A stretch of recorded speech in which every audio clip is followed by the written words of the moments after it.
Alright, so here's how I accidentally turned a luxury ski lodge's winter into a financial nightmare.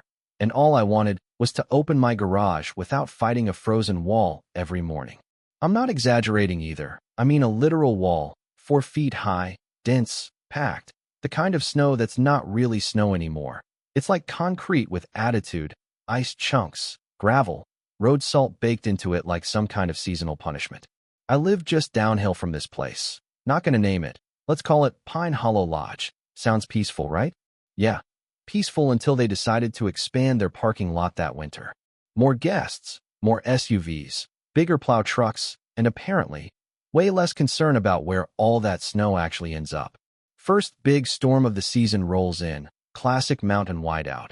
I wake up, grab my coffee, look out the window, and I just freeze. Not from the cold, from confusion. My garage, gone. Just gone. Buried behind this solid wall of snow like someone tried to brick it shut overnight. Took me 2 hours to dig out a narrow path just to get my car out, and the whole time I'm thinking, okay, new crew, honest mistake, happens. But then the next storm hits, and yeah, same thing. Except this time it's worse, taller, heavier, like they upgraded from annoying to deliberate. That's when it starts getting under your skin, you know? Because once is an accident, twice starts to feel like a pattern. And it wasn't just inconvenience anymore. One morning I'm carrying groceries, step wrong on that packed ice, and boom. I hit the ground hard, shoulder first, groceries everywhere, eggs gone, milk leaking into the snow like some sad commercial. I'm lying there thinking, this is stupid, this is completely avoidable, and someone up that hill just doesn't care.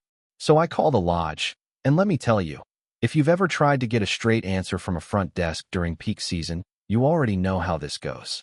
I get bounced around like a ping pong ball, front desk to maintenance, maintenance to guest services back to hold please, until finally I land on the operations manager. Guy introduces himself as Brandon, voice calm, a little too calm, like he's already decided I'm not his problem. I explain everything. The snow, the garage, the fall. I'm not yelling. I'm just laying out facts.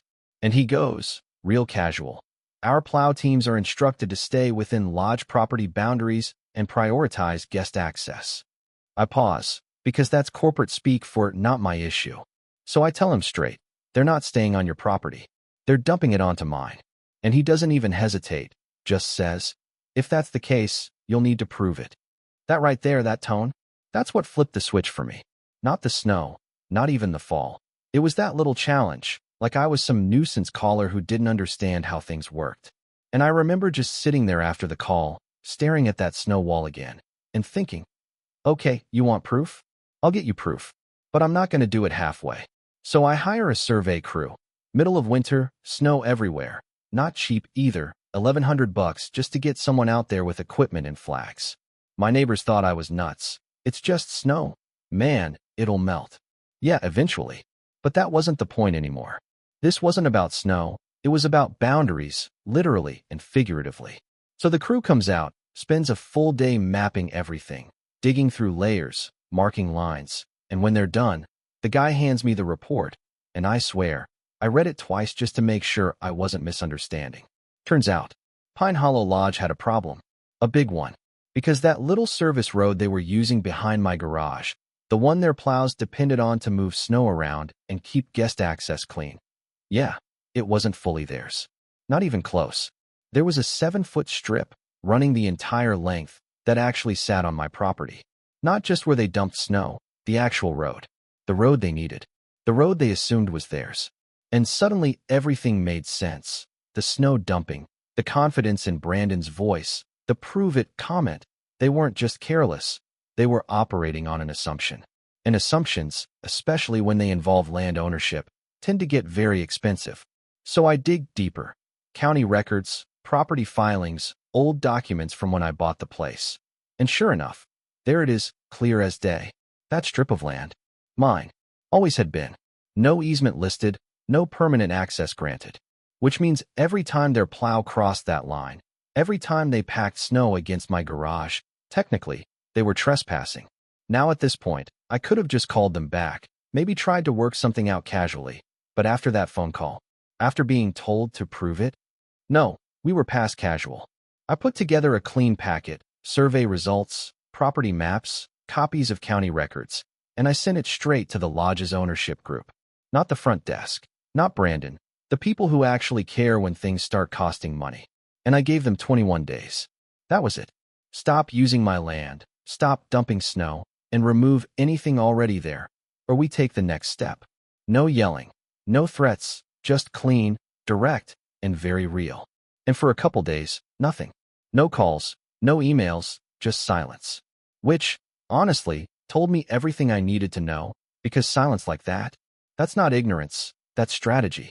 All right, let me pause the story right there for a second, because this is where things get interesting, not just drama, but how this kind of situation actually works in the real world.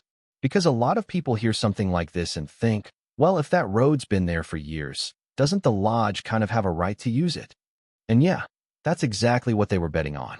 According to standard procedure, when someone uses a piece of land openly and continuously for a long time, they might try to claim something called a prescriptive easement. Basically, we've been using it so long, it's ours now. Sounds scary, right?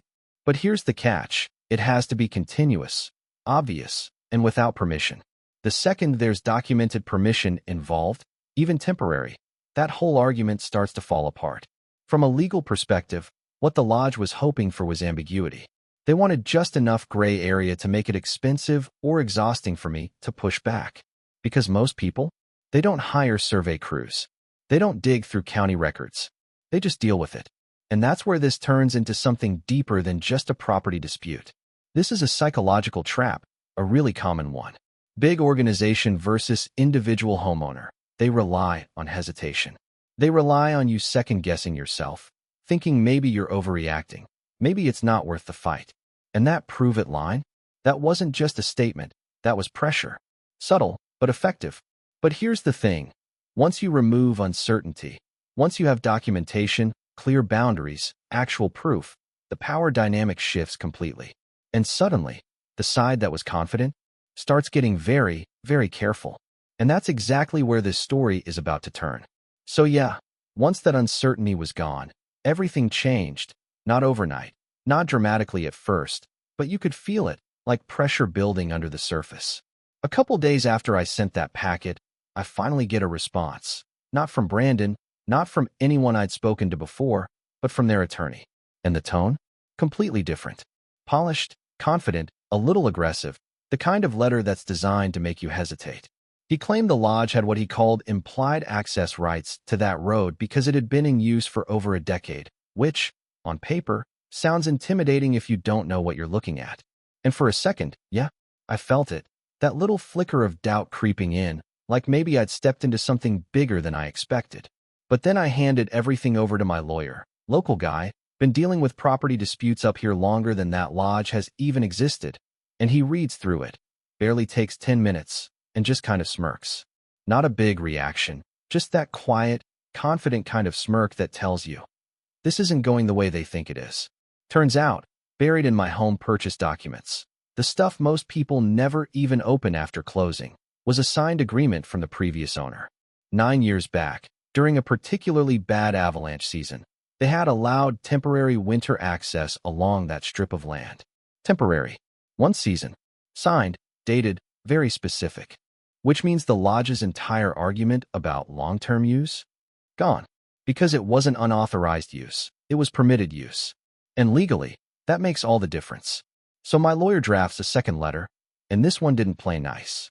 It was clean, sharp, and very direct. Cease all use of the property immediately. Remove all snow deposits, and any further trespassing would result in damages and an emergency injunction. No room for interpretation, no soft edges. And this time, they responded fast. My phone rings later that same day. Brandon. Suddenly, he's not calm anymore. Now there's urgency in his voice, a little edge, like someone who just realized the ground shifted under his feet. He starts explaining, blaming the plow contractor, blaming previous management, blaming miscommunication. You know the routine. But the thing is, once someone's already dismissed you once, that whole backtracking act, it doesn't land the same. I just let him talk, didn't interrupt, didn't argue, and when he was done, I told him, you've got the letter. Follow it. And that was it. Now here's where things could have ended, if they'd actually listened. But they didn't. Next storm rolls in. Heavy one. Overnight accumulation, exactly the kind that makes plow crews rush to keep roads clear. And I wake up the next morning, look outside, and there it is again. Another wall of snow. Same spot. Same problem. And that right there? That wasn't negligence anymore. That was a decision. So I made one of my own. I didn't call them. Didn't send another letter. I hired a contractor. Told him exactly what I wanted. A line of granite boulders. Big ones. Waist high. Heavy enough that no plow truck, no snowcat, nothing short of heavy machinery in summer could move them. And we placed them precisely, not guessed, not eyeballed. Exactly along that surveyed property line. Every inch measured. Every stone deliberate. It took a full day to install, and by the time we were done, that 7-foot strip? Gone. Not legally, still mine, but physically, completely blocked. And the effect? Immediate. That service road the lodge depended on cut. Just like that. 6 of their lower cabins, the ones closest to the slope, the premium bookings, suddenly had no vehicle access. Fuel delivery trucks couldn't reach the storage tanks. Maintenance crews? Stuck. Snowmobiles had to reroute nearly a mile through public forest trails just to get around. And guests? Oh, guests noticed fast. You don't pay resort prices to drag your luggage through snow or wait for improvised shuttle runs. By midday, my phone starts lighting up. Brandon first, over and over again, call after call, voicemail after voicemail. Then a different number, the lodge owner. Then the attorney again. Funny how quickly communication improves when revenue is on the line. I let it sit for a few hours, not out of spite, just timing. Because now, for the first time, they understood exactly what that strip of land was worth. Not in theory, in dollars. Real, measurable loss. When I finally answered, the tone had completely flipped. No more assumptions, no more prove it. Now it was negotiation. First offer comes in. $10,000 for a permanent easement. I almost laughed, not because it was nothing, but because it was still based on the idea that this was a minor inconvenience. I declined. Clean, simple, no counter. A day later, $25,000. Better, but still missing the point. Because by then, they were already bleeding money, canceled bookings, emergency logistics, staff overtime. And peak ski season doesn't wait for legal disputes to sort themselves out. I declined again. And then a week goes by. You could practically feel the pressure building on their side. Every day that road stayed blocked was another hit. So when they came back the third time, it was different. No shortcuts, no lowballing. Real numbers. Real concessions. $80,000 for a 15-year winter easement. Not permanent, time-limited. Full replacement of my garage doors, because all that road salt had already started eating into the panels. Heated driveway mats installed. Not cheap, not optional, so I'd never have to deal with ice buildup like that again. New cedar shrubs planted along the property line for privacy and protection. And most importantly, a written snow removal clause. Very specific. Any snow, any debris, crossing onto my property again, financial penalties. Every single time. That was the moment it stopped being a fight and started being a deal. I took it. We signed everything properly, recorded, documented, no gray areas left. A couple days later, the contractor came back, shifted those boulders back exactly 7 feet, just enough to reopen the road under the new agreement. And just like that, Pine Hollow Lodge got their access back. But here's the part one enjoyed the most. 2 days later, another storm hit. Same crews, same trucks, same conditions. I wake up, look outside, and my driveway. Clean. My garage, completely clear. Not a single chunk of snow, not even a sprinkle, anywhere near my side of the line. And it hit me. Nothing about their equipment had changed. Nothing about the weather had changed. The only thing that changed was the cost of getting it wrong. So yeah, that's how a few feet of snow turned into an $80,000 lesson. Not just for them, but honestly, for me too. Because if you strip away the drama, the boulders, the phone calls, all of it, what this really comes down to is something a lot simpler and a lot more common than people think. Boundaries. Not the dramatic kind, the quiet ones. The ones people assume they can bend just a little, because it's not a big deal. The lesson here is, small problems don't stay small when they're ignored, especially when they involve property, access, or anything that sits in that gray area between convenience and entitlement. That first wall of snow, I could have just kept shoveling. A lot of people would have. It's easier, right? Less confrontation, less hassle. But every time you let something slide like that, you're not just solving a problem, you're setting a precedent. And once that precedent sets in, it becomes the new normal, not just for them, but for you too.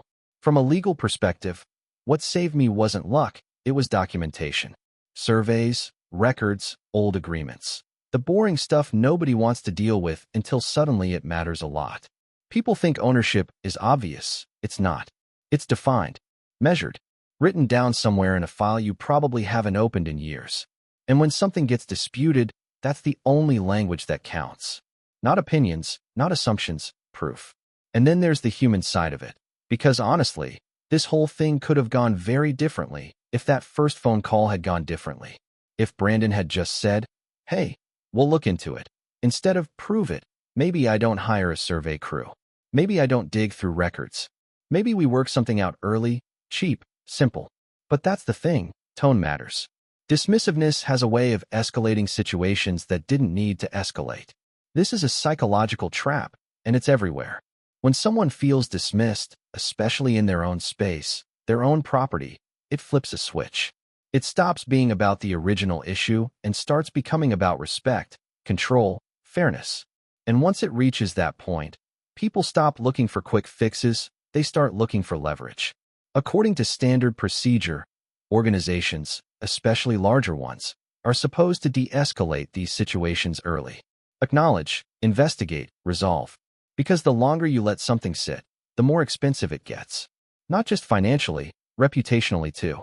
Guests complaining, logistics breaking down, all of that could have been avoided with one simple decision early on. But here's the flip side, and this is important. Just because you're in the right doesn't mean you should go nuclear immediately. I didn't start with boulders. I started with a phone call, then evidence, then a formal notice. There's a progression to this kind of thing, and skipping steps can backfire just as hard. The goal isn't revenge, even if it feels like it sometimes.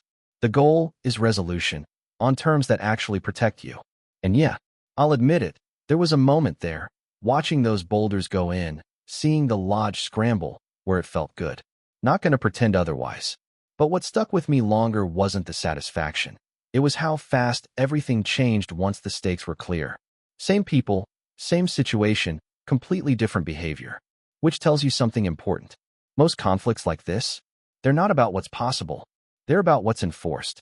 And once something has a real cost attached to it, people suddenly become very, very careful. So if you ever find yourself in a situation like this, neighbor, HOA, business, whatever, don't ignore it, but don't rush it either. Understand what you actually own. Understand what they're actually doing. And most importantly, understand what leverage you have before you decide how to use it. Because sometimes, the difference between being ignored and being taken seriously is just one line on a map.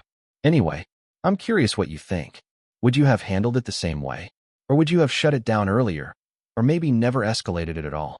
Drop it in the comments. I read more of those than I probably should.